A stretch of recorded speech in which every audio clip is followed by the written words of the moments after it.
Alright guys, today we're talking about the PlayStation VR number 2. This information was just dropped by Sony yesterday as of recording this video, at least anyway. Yeah. Alright, now PlayStation VR has been around for a little while now with the PlayStation 4, I think it came out. I've never really been a big fan of VR in general. Now my friend Brandon has played PlayStation VR on the PlayStation 4. He reckons it's pretty fun, but I've never really fully gotten into it myself. Maybe with Sony's introduction for the second version for the PlayStation 5, this might be something worth looking at, right? But anyway, here's the new controls for the device, and there's another quick picture of this right now. Yeah, now look, the original PlayStation VR had those silly little light disco sticks, all right? I'm looking at you later, Gaga, your disco stick, all right? Oh, quick little information. I used to work for a touring company where I used to help bands put stages together and stuff like that. Well, I did Lady Gaga's stage over 5 years ago now, and as it turned out, I actually ended up holding the box with the word disco stick on it and putting it back into the truck. Interesting, random story, but yeah, it's actually true. Anyway, so PlayStation VR, talking from this website today, and believe it or not, the India Express actually has a lot of great information, which is why we're reading from this webpage today, right? So PlayStation VR2, all you need to know about Sony's next-gen VR headset. Let's quickly get into it, okay? So following a long list of rumors, CES 2022 saw the official announcement of Sony's upcoming next-gen hardware aimed at creating virtual reality experiences, right? Dubbed PlayStation VR2 because they couldn't think of a better word, better thing to call it. But hey, we'll let it slide, okay? So the device is expected to take VR gaming to the next level, if you can believe it, enabling a greater sense of presence, all right, and overall immersion. Wow, look all fucking around me.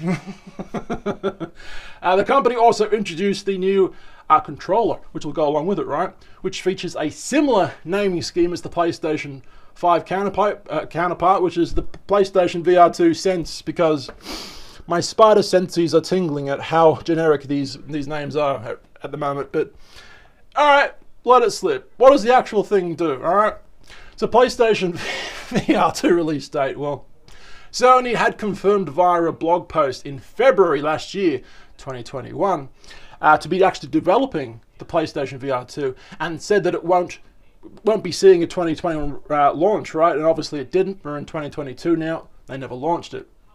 Sony did not share an official release date during the CES 2022 either, though Bloomberg reported that points towards a holiday launch. We just had holidays. What holidays are they talking about? I'm hoping it's not Christmas 2022. I don't think it is. Is it Easter? What holidays could it be? I don't really know. But anyway, your guess is as good as mine, because Sony's keeping it under wraps, right? They're not saying anything at the moment.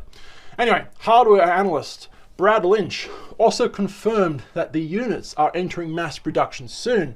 Now, obviously, if that's true, it's going to be getting released kind of soon, all right? So, Chinese manufacturer, which is Goertek? Goertek. Well, there we go. Well, the dates could still be subject to delay, though, taking into account the global bloody chip shortages, obviously, where's my PlayStation 5, guys? I still haven't got one. Admittedly, I've tried a bit of a half-assed attempt to get a PlayStation 5, right? Now, obviously, there's a bit of a problem with scalpers as well. But yeah, the global shipping, the global chip shortage is pretty terrible at the moment. And every time I've attempted to get a PlayStation 5, completely sold out. I'm hoping by the time I end up getting a PlayStation 5, I'm hoping it'll be the newer and improved PlayStation 5. I'm hoping that it's going to be the new Slim Edition with faster speeds, right? Because we all know Xbox the spot, right? They're pretty much faster a little bit in every way than the PlayStation 5, which kind of sucks. But Sony's not complaining since they're getting the majority of the sales anyway, so what can you do, right? Well, anyway, Sony PlayStation VR2 specifications and features. Now, I will be showing you a more specific list in a second of the actual features of this thing. So quick read of this and then we'll show you the actual specs, okay?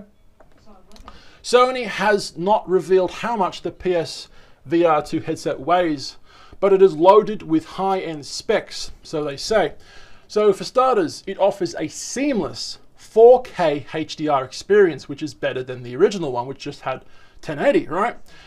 So 4K HDR experience with an OLED panel resolution of 2000 times 2040 pixels per eye. All right, there we go. Same as its predecessor,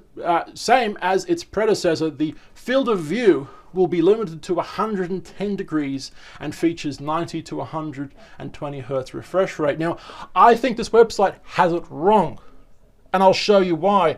The original PlayStation VR, well, I've got it loaded here for you guys, and I'll read it for you guys right now. What is the resolution of the PlayStation 1 VR kind of thing? Well, that was 960 times 1080, all right? The PlayStation VR 1 has 5.7 inch OLED panel with a display resolution of 1080p. So, you know, at least we're getting 4K now. But this right here, right, 100 degree field of view was the original. All right, and it appears the new one's going to be getting 110, yet they somehow claim that it's the same as the original, which is incorrect. Just something I spotted, all right? So current day virtual reality systems require cameras to be set up in either corner of the room. Jesus Christ, Big Brother's always watching, right? Now they do that for tracking, height adjustments, and establishing a playing field, right? Now the PlayStation VR2 headset, however, doesn't need that.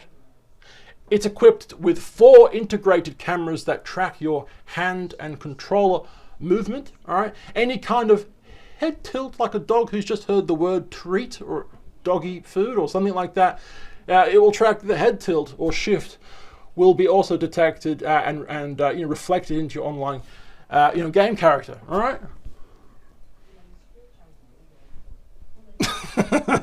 Anyway, moving on.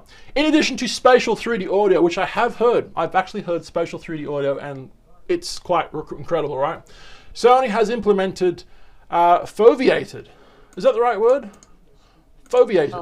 Foveated. So they've implemented foveated rendering that changes pixel density depending on your focus point with your eye. All right. I'm not too sure how I feel about this, and I'll get to that in a second. So the eye trackers within the headset only focus on the fovea of one's eye and maximize the resolution where you're looking, right? Everything outside will appear a bit blurry and pixelated. Now, I'm not too sure why they're doing this, but maybe it's because they're pushing the hardware too much. I don't know. I guess to have your eyesight looking at a specific location, because there's eye tracking cameras inside the thing, right? So if you're looking over there, that part of the screen will have a higher density of pixels. It'll look much better, right? But the rest will be a little blurry. I don't know how I feel about that.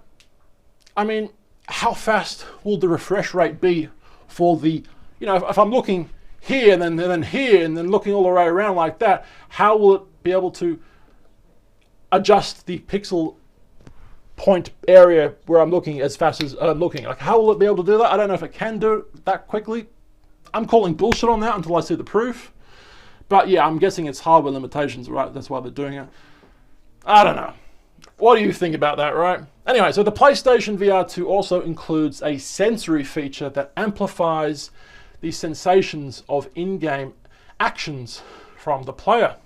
Now, the headset in it is filled with a motor that vibrates and an integrated tactile element, apparently, emulating sensations from within the game.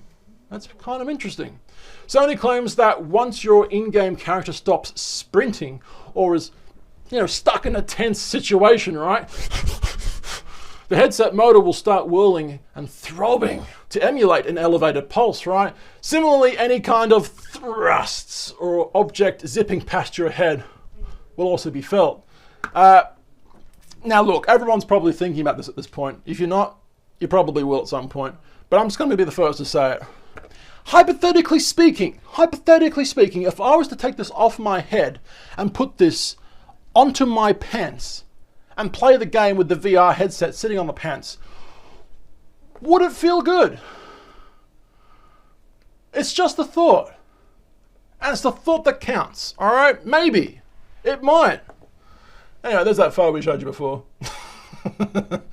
The new PlayStation VR2 Sense controllers see a massive design change in comparison to the older ones that resembled a pair of light-up microphones. I never liked them, so that's good that they're changing it, right? These Sense controllers follow a similar design as the more typical VR controllers that we've seen in the past, like the Oculus Quest 2. Now they feature a joystick-like handheld with surrounding plastic orbs, right? Now we've showed it before, obviously. And it comes with haptic feedback and emulates the sense of physical touch and feel via vibrations, right? Now depending on where you are in the game, hypothetically speaking, once again, all right, so the headset is off and the controllers are off and they're all placed onto my junk and I'm sitting there on demo mode. Do they all vibrate at the same time? And if they do, there's a lot of lip sucking going on here. If they do, does it feel good? Maybe. I'm just saying, maybe. All right. You also get enhanced controls, adaptive triggers, vibrations, and finger touch detection, right? So, which lets a game know where your fingers are resting without having to press any buttons. Sony has also reduced the number of cables required for seamless play. Only one cable plugs into your PlayStation 5 console now with this device. Thanks, Sony. You're doing good. So what cables are it using? Let's show you right now. All right, boom. So, well, quickly, that's stupid in my opinion. The old, light disco stick situation. All right. So yeah, screen type. The screen will have an OLED quality. It has 2000 times 2040 for each eye, 90 Hertz to 120 Hertz. A lot of these things we've obviously read before. 110 degrees with eye tracking. All right. Sensors, 6-axis movement detection system, of which 3 are for the gyroscope and 3 are for the accelerometer. It also has IR proximity sensors. I think that's for your eyes inside of the device when you're kind of wearing it. You can see your eyes kind of thing in the dark.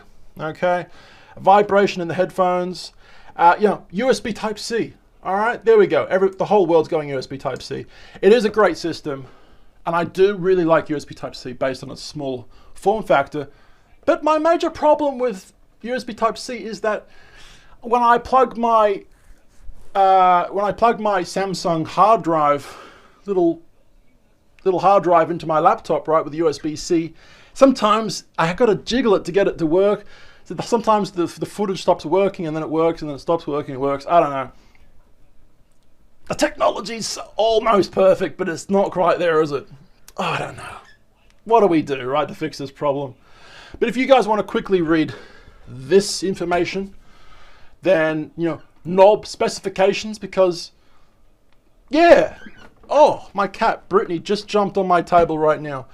Brittany, do you want to know the knob specifications? Me neither. But we'll show you guys anyway. There we go. Blah, blah, blah. My cat is sitting on my Elgato Stream Deck and pushing random buttons. Exactly. If you guys like this video, we are on YouTube channels, Channel 2 and Channel 1, Instagram, Facebook, YouTube, at TallBoyGareth. I've been Tall, my name's Gareth, and I'll see you beautiful ladies and gentlemen for tomorrow's video. See ya!